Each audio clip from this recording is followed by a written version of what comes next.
Hey everyone, Thix is here once again, and today I'm back with another guide to help you get started in your path to Master Heavy in the finals. We've recently managed to surpass 5,000 subscribers and 2,000 members in my new Discord server. Your support has been overwhelming and it means more than the world to me. Firstly, let's take a moment to reflect. We started off our journey together covering the macro of the finals and how pacing is super crucial. We've covered the agile light and then the versatile medium.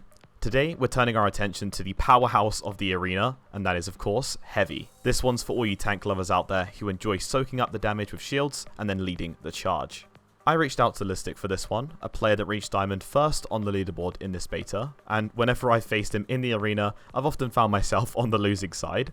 Lystic comes from a background in Gundam Evolution, and is part of Omni, a group known for dominating in Battlefield. So Lystic, welcome. For those just stepping into the arena, could you break down the role of the heavy contestant for us? Basically, how would you describe their ideal focus and contributions in matches of the finals?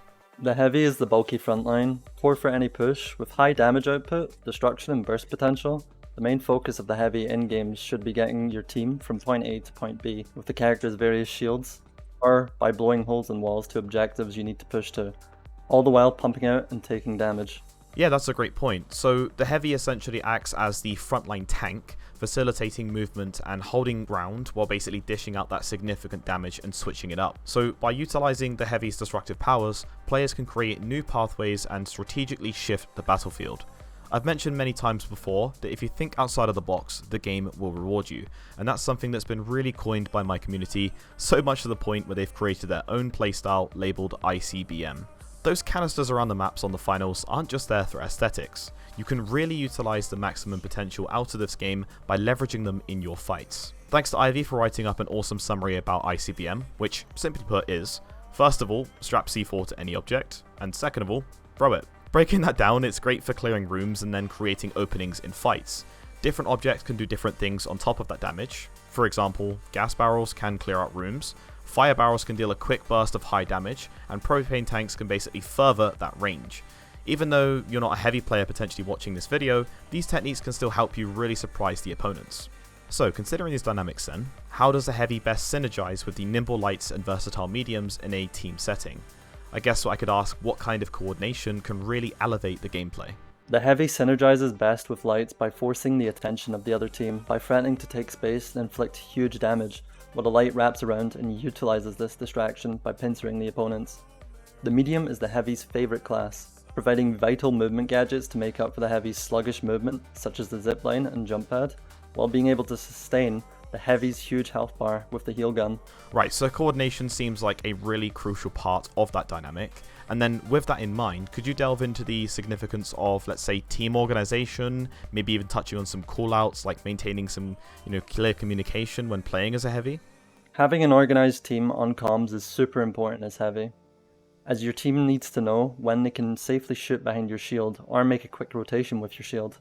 It's important to be on comms when blowing open the walls or floors of a building. Also, being on comms with your medium is crucial for getting around the map and navigating cash-out buildings quickly for the usage of well-communicated ziplines. Yeah, exactly, and the detailed breakdown on the synergy between those classes really underscores the importance of communication and strategy in playing as a heavy. But let's dive into the specifics of your gameplay strategy.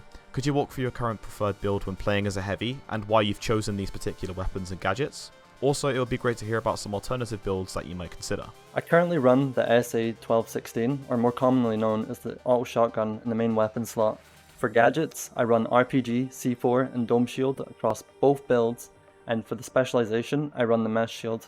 This is the build for maximum survivability, not just for your teammates, but also for yourself, as you're able to abuse the Dome Shield and the Mesh Shield in order to extend your health bar extensively. The RPG is undeniably the heavy's best tool for movement. It has everything from high burst potential, the ability to one-shot lights, and you can also use it for even more destruction. The main reason I'm using the auto shotgun is because the weapon directly correlates with my playstyle of getting into people's faces and forcing them to trade their health bar with me. However, if you prefer a more reserved playstyle of sticking to height, or simply don't like using the auto shotgun, I'd recommend either the M60 or the Louis gun. Awesome, so your build is pretty much in line with, I'd say, the most common loadouts. You mentioned that the build is mainly used to extend your health bar, meaning basically Lystic opts to use his shields to eat the bullets and explosives around him, before opting to switch up and deal damage. It is interesting that you chose the shotgun instead, and in my opinion was slept on throughout the last 2 betas. So when it comes to managing your abilities as a heavy, how do you, let's say, prioritize them during a match? And what tips can you give us to ensure that you're always ready for an engagement? Always ensuring that one of your shields up is always a safe option, whether it be your dome or your mesh shield, provided you don't instantly get glitch grenaded, which is pretty rare. By sticking to cover when you need to preserve your shield or recharge it, you're able to increase your survivability tenfold. Your RPG management is also crucial. I see so many people using the RPG mainly to chunk an enemy, but there's no point in that. You should be saving your RPG in order to kill a light instantly, or when you plan to be aggressive and actually follow up on the damage of your RPG, as on its own, it's a fight-winning ability. Without it, you're much weaker offensively and should play much more reserved. The heavy shield abilities block nearly everything in the game, excluding glitch grenades, as they are made to be the direct counter to shields. This includes grenades, landmines, and even other heavies' domes will bounce off of your own before deploying. The heavy's high ammo capacity allows for you to destroy gadgets such as C4, turrets, and landmines with ease without worrying about having to reload mid-fight. Perfect, and there's a current trend that I've been listening to in the community, and a lot of players are currently struggling when facing against another heavy that could be using, let's say, either a flamethrower or a sledgehammer. Do you have any ideas or tips to give to basically successfully counter them? Using the auto shotgun has helped me a lot with flamethrowers and sledgehammers, as I simply outdamage them when they get close to me. However, when using the M60 or the Louis gun, you must keep your distance. If they're in the same room as you and you're not confident in your aim, you need to run or hold up your shield and let your teammates shoot the flamethrower before it gets behind your shield. Every time the flamethrower heavy is close to you, you have to make a split-second decision to either try and kill him as fast as possible to prevent your whole team wiping, or play the long game with your teammates by shielding them in order to take him out. As for the sledgehammer, most of the same things still apply except holding up your shield. You should just run instead of flanking while your teammates shoot the heavy. Or, if you're a confident aimer, you will always outdamage a sledgehammer heavy unless they've gotten the drop on you. Yeah, I've been struggling against these types of players a lot of the time in my matches, and I can say that it is better to at least be dishing out some dealer damage rather than just trying to run away and, start panicking. Next up then, something that I really like about the finals is the uniqueness of situations that you can be put in. More specifically, you can have cash out sites that are open and cash outs that are enclosed in building structures. How do you change up your approach in those environments? When running the auto shotgun, I attempt not to play the open sites. I put C4 on the site and instead lurk in buildings near enough to the site that I would be able to help my teammates if necessary. The main reason I do this is because the only use I would have to my team is being a bullet sponge, leaving my teammates in potentially a 2v3. Becoming an assassin heavy, as funny as it sounds, is sometimes the optimal play. Getting the drop on unaware opponents on any class is good, especially when you can pincer them just by sitting nearby.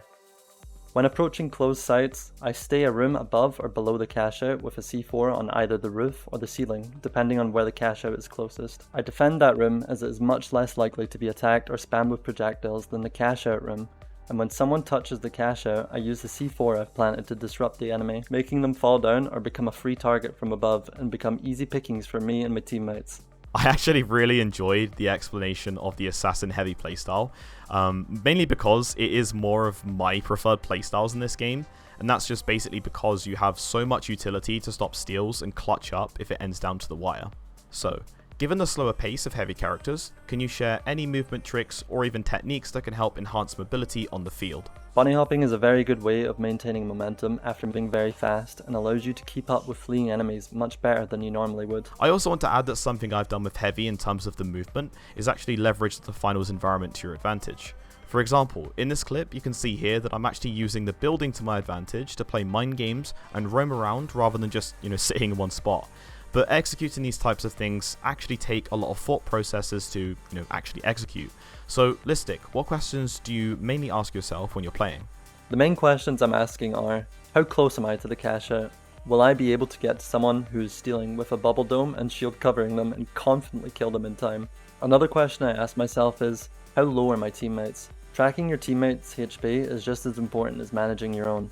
Deciding when to push or use a mesh or dome shield can win or lose a fight based on the timing relative to your teammates' health. Do my teammates have the abilities necessary to win the fight or for me to play more aggressive?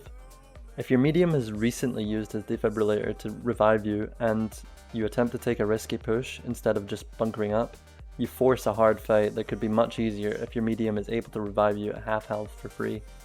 The same applies if you're in a shield v shield matchup. and your light has glitch grenades on cooldown. Alright, okay, so obviously from the get-go in your next game, it is hard to instantly apply all this information, but keep coming back to those questions and this video, and slowly incorporate them bit by bit into your game. Doing so can really help you refine your routines and then avoid those mistakes. Actually, are there any common mistakes that you might see, heavy players making? And what advice would you give to someone looking to improve their heavy gameplay? One common mistake I see heavy players making is shield management. Shields should only be used in situations where they are needed. There's too many scenarios where a heavy has put their shield up in front of me and my team, and we've broken it near instantly and killed them through it. The main piece of advice I would give to current heavy mains is to be more confident, take the space your team needs, and to be more creative with your destructive abilities. And finally then, if you could change one thing about where heavy is at right now, what would that be? As for a serious answer, I feel as though heavy's RPG needs nerfed. The ability to one-shot lights is quite unfair. The game's too chaotic to always be accounting for an RPG. That amount of burst with little to no preparation is simply unbalanced in my opinion. Yeah, even as a heavy main myself, I do actually agree that it's pretty wild that we could instantly delete a light player instantly. Yes, it may be useful against very good players that manage to, let's say, stun you or get up close and dish damage before, the heavy can react, but it's just something I really think is just slightly a bit unfair. Maybe you at home don't agree with that opinion, but let me know in the comment section what you think Embark should do for heavy. Maybe he's in a great spot for you, or maybe there are some certain things that you think could change. Well, I want to say thank you so much to Lystic for spending time during the finals leaderboard grind to actually create this guide for me and help everyone watching at home get started in learning heavy. It is clear that with the right strategies, the heavy can be a game changer on any team. And if you're watching, make sure you're putting these tips into practice and letting me know in the comments how it elevates your gameplay. A huge shout out to Lystic's Twitch as well, which you can follow him in the link below. He is going to be doing another Race to Diamond first once the full game releases, and you definitely want to be watching his stream if you are a heavy main. Again, before we wrap up, I cannot believe we're at 5,000 subscribers, and we are really building a strong community of over 2,000 members on Discord. If you want to join, the link is in the description below. I am going to be closing the exclusive founders role for the Discord server when the beta ends. So if you want to invest your time into my channel and you want to support me as a creator, join the Discord and get going in the community.